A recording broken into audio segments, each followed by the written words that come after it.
So this is the Rent Arrears Playbook, from day one to getting paid, your guide to making sure your tenant always pays.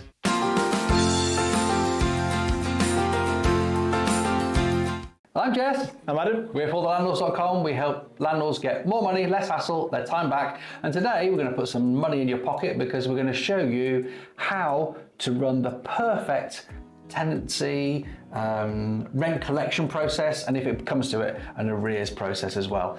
If you run this process, you run it right, you'll have a 99% collection rate, and it works. We have a very low arrears rate in the business, and it's because of this. So before we get into the unfortunate event, if somebody hasn't paid, step back a bit. Golden rule is get good tenants, get good referencing, make sure you put the right person in there in the first place. Yeah.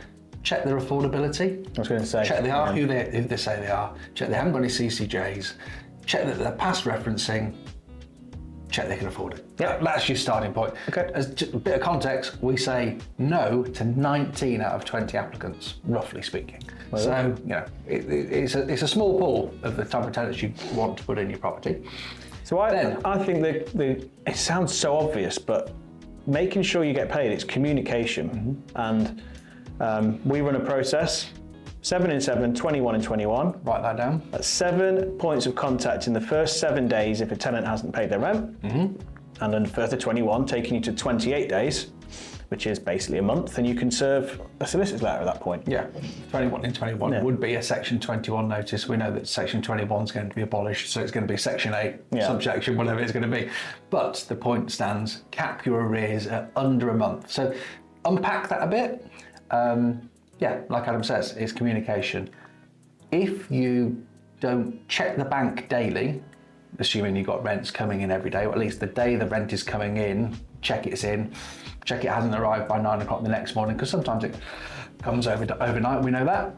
But the day it hasn't arrived, you've got to do something about it. If you don't call your tenant and say, excuse me, why is it not in? Essentially, you have to be 2 months. You don't care. You have to be 2 months in arrears, essentially. But what a lot of people don't realise is, so if the tenant didn't pay on the first of 1 month, and then they haven't paid on the first of the next month. I see what you mean, yeah. You don't have to wait until the end of the second month. As soon as they haven't paid the second month's rent, that's 2 months late. To serve notice on that, you're 28 and 28, of course. Some months are 28, it's internal 30, jargon. 31. It's internal jargon, yes. But on the 32nd day, you can serve notice. More than that, though, this is about setting the right expectation, and I don't want it to go legal. I don't want to have to do any of those things. So let's run to our own process, see if we can get the money in, and if we can, great. If we can't, then at least. Quite honest with you, the 7 in 7 pretty much stops nearly everything. By the time your genuine tenant that can't pay but really wants to might ignore you because they're scared, but by getting a contact with them, you end up creating a payment plan. Some people do have something go wrong 1 month and what have you, and it's genuine. Yep. Some people will try it on, but those who are trying it on, you'll quickly nip that in the bud, and those who are genuine, you can get a payment plan and help them. Yeah. If somebody can't afford the rent because they've lost their job or they're between jobs, hopefully they'll tell you, and a good tenant sends an email, I'm moving job between then and then, I'll be paid then, therefore, that's a good tenant telling you that's great.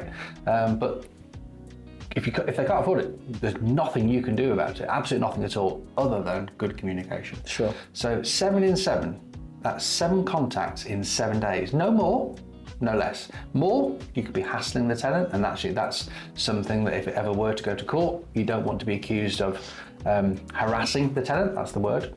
But 7 contacts, the first one, just a text message and an email perhaps, and then the next day something slightly stronger, and it gradually ramps up. By the 7th day, this is the important thing, you must have knocked on the door. They might not be there. If you haven't got hold of them, if on the 3rd day you get hold of them and set a payment plan, you're good. But if you haven't got hold of them, 7 contacts in 7 days, gradually ramping up in the tone and what you're asking for, and painting the seriousness, and then if they haven't responded, you knock on the door. 7th day is the day that we serve what we call a notice of intention, and it's a piece of paper sent by email, looks legalish, and it just says It's designed to look, the way letters that come through the door that aren't legal paperwork but look like it. We are giving you notice that our intention is to serve notice by the end of this month if you haven't paid. Please be in touch, etc., etc. So we do that, and like Adam says, 9 times out of 10, your tenant will pay or be in touch and set up a payment plan.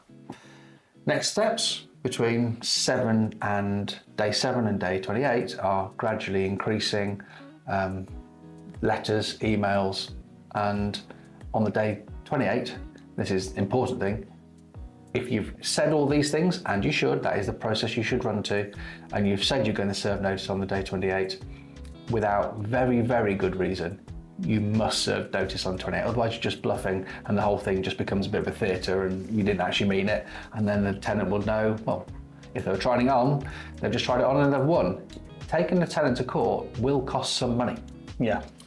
These days it's slightly more than it used to be. We used to say about £1,200, £1,500. It's probably more like £1,500 to £2,000 now. It's expensive, but not doing it is even more expensive because that arrears will just keep going up and up, and you need to cap it. What about them arrears for a tenant that's moved out? They might have owed money and just ran. Yep. Or they've gone and been served notice, but they still owe. Yep. What's the process? Really good point on that. So when you've served the notice, let's say you should serve notice. They go to court. It costs you the £2,000. Do bear in mind that just the act of serving notice, quite often, half of the times that get to this point, the tenant will pay at that point, and you don't incur the full £2,000 cost. You've only got the solicitor's check. So I say £2,000 to take to court. That's the worst case situation. That's legals, locksmith, bailiffs, all those things. So, and if they pay up, you don't incur those costs.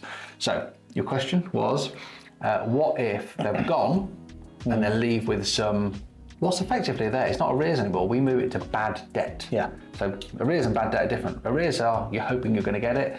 Bad debt, you've got possession of the house and that person owes the money. Get the house tidy, get it back on the market, get the tenant back in, off you go. But what do you do about that money there? We have a process. So the same solicitor that's been taking it through now gets a money order. So the possession gets a money order against the named person, the ex-tenant. Then, and here's the trick, you leave it for at least 3 months. There's absolutely no point at all in doing anything about it whatsoever because they've gone. You don't know where they live. Our solicitor, who has gone to court, got possession, will leave it 3 months, and then they will do a relatively cheap, it's called a trace. There's a couple of different ones. We do the quick and easy trace. Depends how much money it's for, as to how much effort you go to.